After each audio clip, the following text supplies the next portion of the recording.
After rolling credits on the blistering, fast-paced, movement-based FPS action of Deadlink, I can confidently tell you that this is one for the books.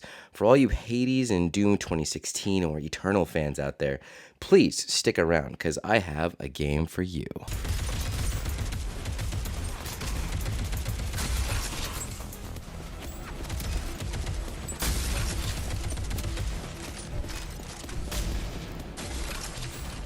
Okay, so let's start with the story.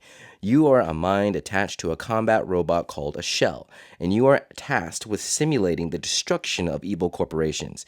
It is in this idea of simulation where the narrative really starts to come together, and over successive runs, the whole picture becomes clear. The game expresses its story through various dialogues and characters and an extensive codex that gives explanation to every item, weapon, and corporation you are going up against. So yeah, for a roguelike, it's good. Speaking of roguelike, let's get to that loop you have been waiting for. Fast-paced combat scenarios are at the core of Deadlink, and each run will take you through 4 different environments, all culminating in a boss fight.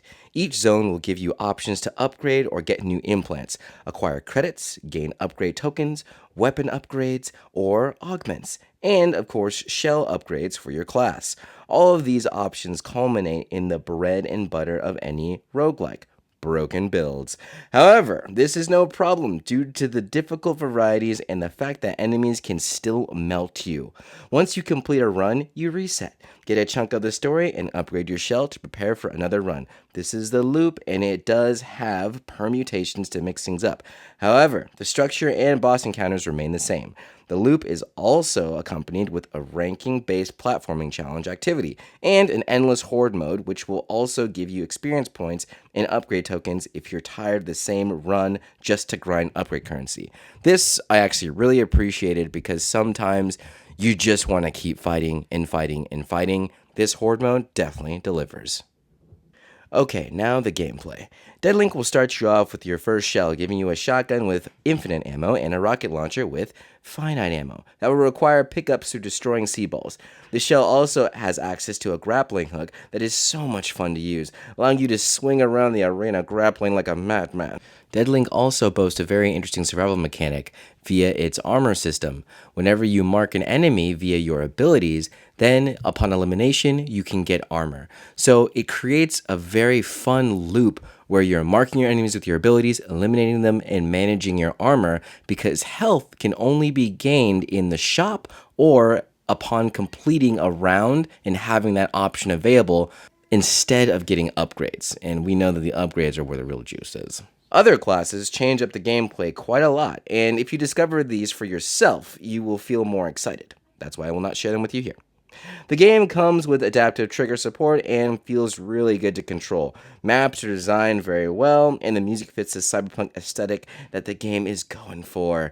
There are so many ways to become OP once you have learned the groove.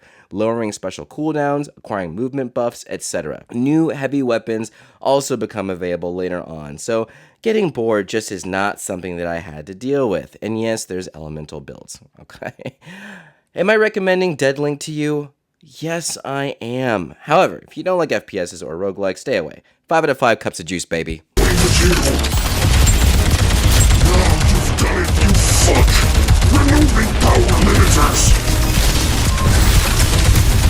Moving the center when I rip your legs off! Enough screwing around! Stop running! That would be your last mistake! Cover me! Come here, you bastard! Die, die, die!